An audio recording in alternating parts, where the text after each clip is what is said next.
My name is Iva, and I was born and raised in Warren County. I am 37 years old, and soon I will be 38 by December. I grew up in a good home.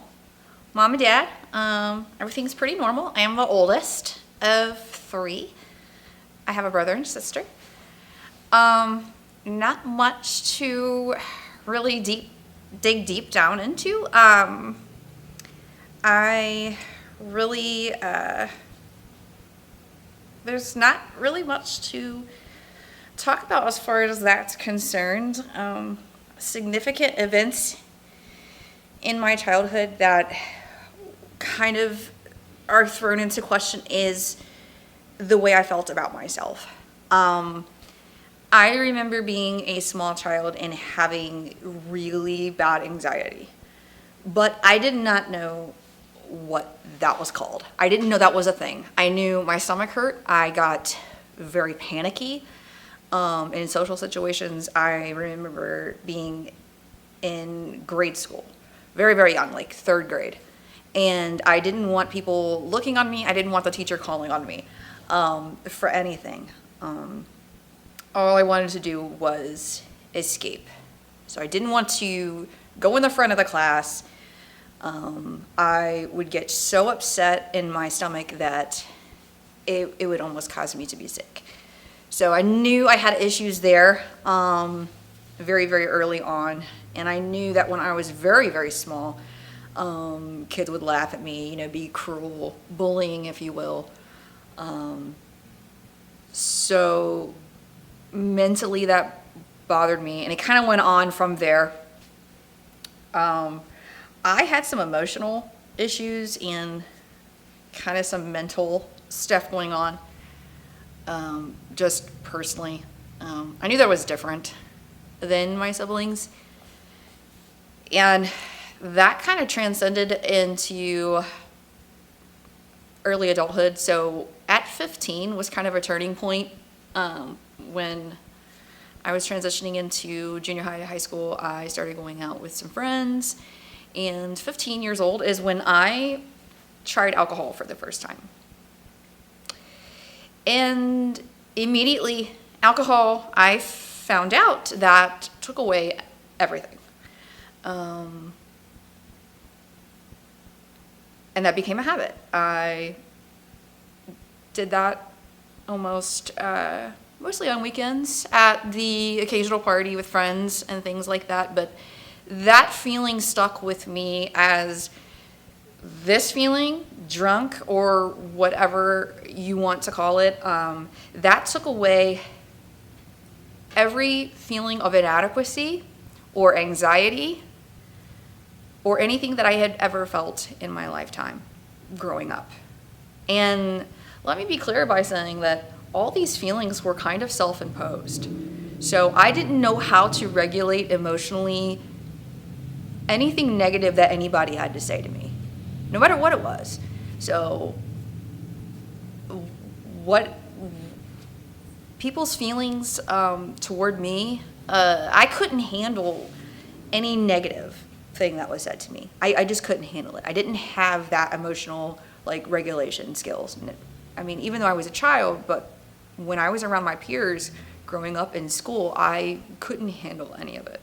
Cried, meltdown, anything. I couldn't deal with that. I had to be good. I had to be perceived as perfect, I guess whatever you want to call it.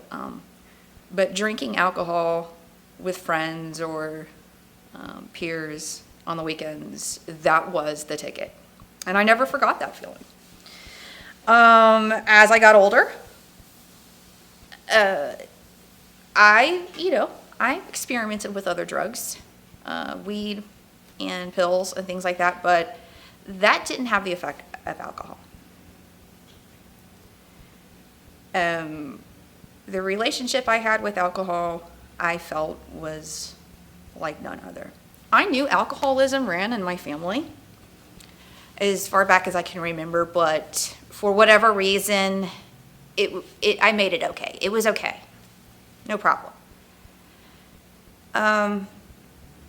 off and on, different times in my life and different transitions, I would go to alcohol and then I would go off of it. So I guess without a lot of problems. I got married very young. I had a child very young, 18. And during that relationship, I drank most of the time. So I don't have problem admitting that. The man that I was with at the time, he brought it to my attention, hey, you're an alcoholic, I think you need to get help. I cut down, would go off of that. It dawned on me that when times got hard, instead of dealing with things appropriately, going to therapy, doing, getting a handle on my mental issues, I would just go to alcohol. That was my go-to. All of my 20s, back to alcohol.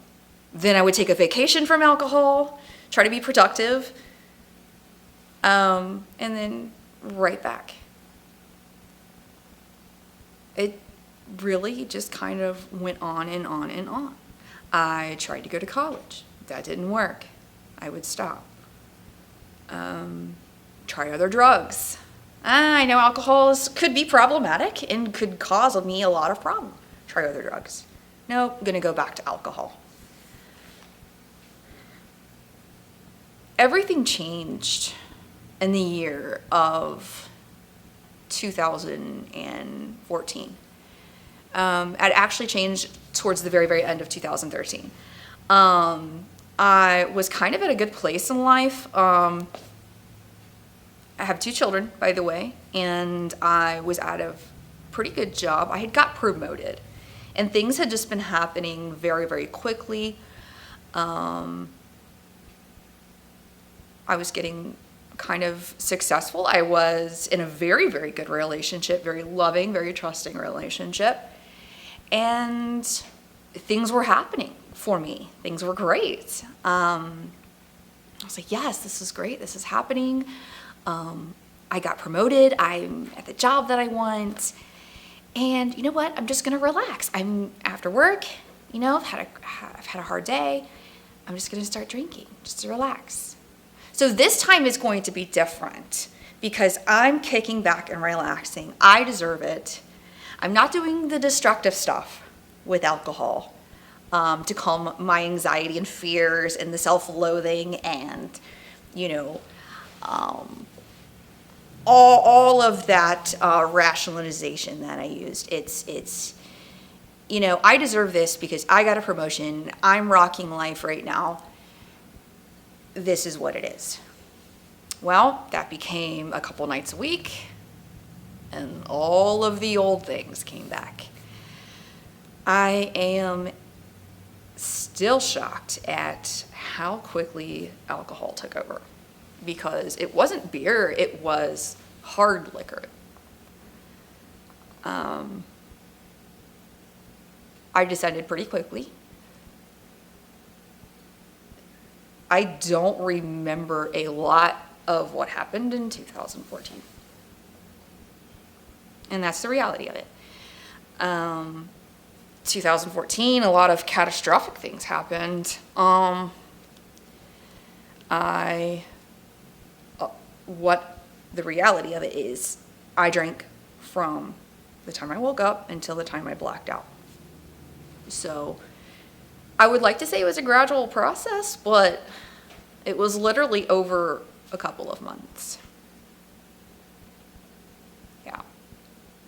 And I would drive like that. And what I was doing is I was leaving work eventually on break and on lunch just to go get more alcohol. Carried alcohol in my bags. I had to ensure that I had it on me at all times, because if I went too long without it in my system, I would start shaking visibly and people would know. See, in my mind, I didn't want people to see me shaking like that. But people knew. My family knew. They tried to help. my kids started knowing. Because, see, alcohol made me a different person. I was under the delusion that alcohol made me better, but actually alcohol made me very angry. It morphed me into a very angry, horrible person. So if anybody or anything were to get in between me and my drug, I just wasn't going to have it. And I ended up getting very, very sick. Very, very sick.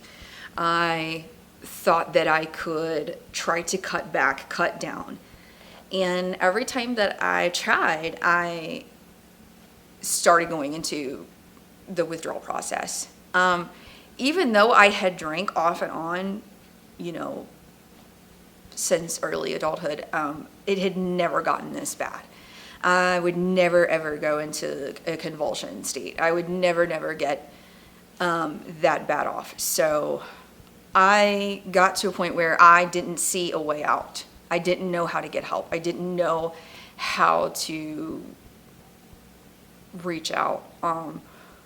The guy I was with at the time, he didn't know how to help me. My parents tried, but at the same time, I feel like the disease of alcoholism, there's a tipping scale where you need help, you want to get help, but then you want the alcohol too at the same time. It's very messed up. It's very messed up. I had to have it to live. And it's a very dark, it's a very depressing place to be. And compared to where I am in life right now, I never, ever want to be in that place again. And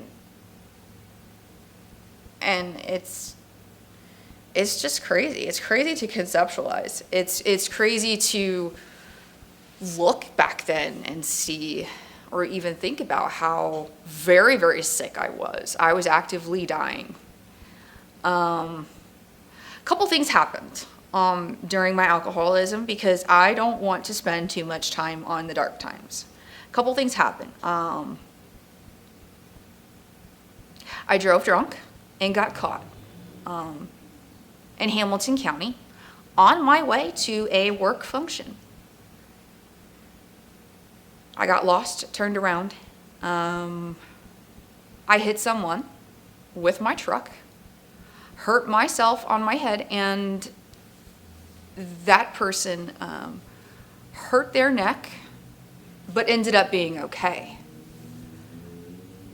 Never knew about it for days until a couple days later. And I ended up in jail, and my parents had to come pick me up from that. So reliving that event, for me, even retelling that, is pretty hard going back there. But I really want to just show an awareness that that's kind of where it took me. I never, ever thought that I would drive drunk. Because there's no moral compass. When I was in active addiction, I didn't see there was a problem driving like that.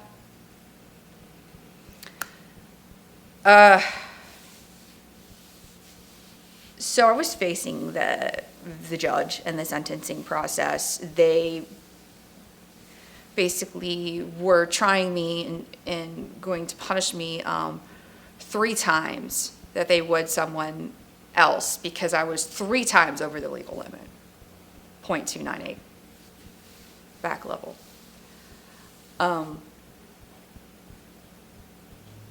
That was a regular day for me. That's the tolerance level that I had built myself up to. Another thing that happened that year is my boyfriend came home from work, and at that point, I was kind of staying with him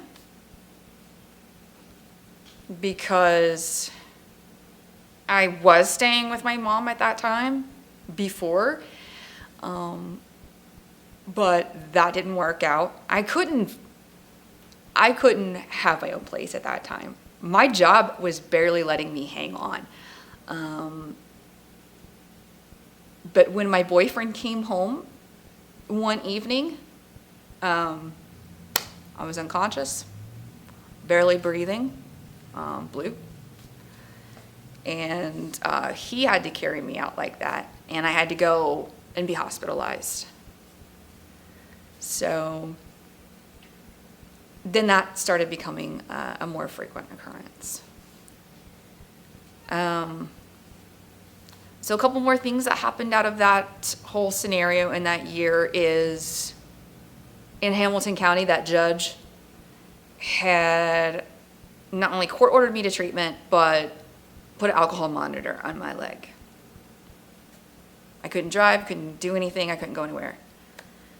One of the best things that ever happened to me. Was I fixed right after that? No. It was hell after that, just trying to get my life together, trying to kind of like slowly climb my way out of it. There was many hurdles to climb. But a couple of pivotal moments in that process is, instead of sending me to prison, the judge kind of gave me a chance. I was on the monitor for 18 months. I went to treatment. I went to several treatments. Before that, I went to a medical detox place. I went to AA. I went to some counseling facilities.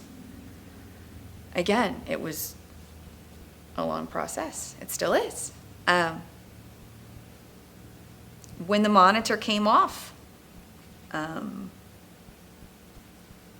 I had gotten into trouble again in Warren County. So again,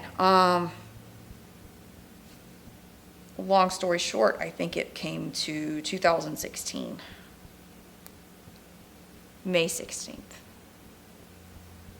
I had my last drink with alcohol. I was done. That was it.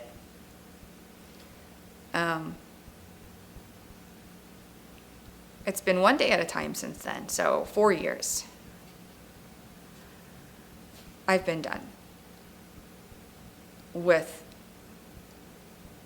all of it. And the best part of the story is I had to learn how to cope with my own emotions and deal with life without alcohol. And it's been very, very freeing. And the best part of it is I really like the person that I am in recovery. It's not perfect in recovery, but it's the best thing that's ever happened to me, being without alcohol. I'm really, really glad to be living the life that I have now. I work in addiction treatment. I get to help people who are in early recovery or trying to get into recovery.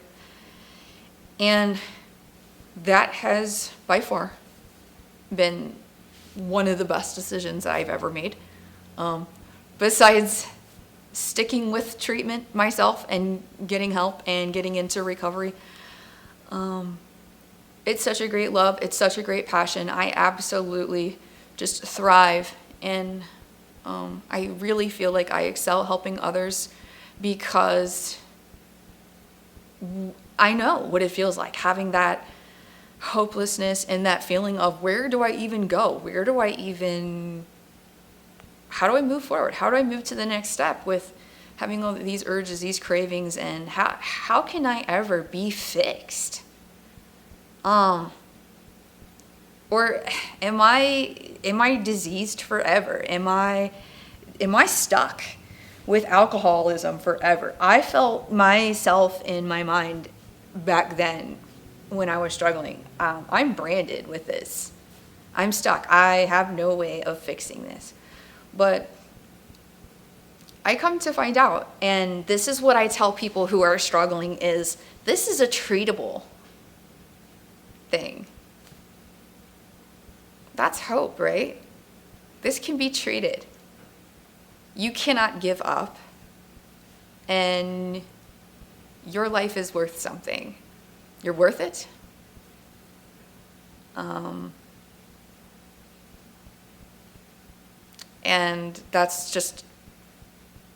this is just what I hold on to. I love helping others try to find their way out of that darkness. And that's my passion. And that helps me in a way, move forward each day. There's no magical formula in recovery. There's just not. But my life is so much more happy and fulfilling than it was in those dark days. It's just me keeping a reminder of, I am an alcoholic. That's what I call myself. I'm just in recovery. I keep it in the back of my mind that I can never drink again. Because if I do, then I will end up back in 2014 where I was. I'm under no illusion that I can just drink one time. Not me personally. So it can happen, and I have to work very hard and very diligently to keep myself in check for that.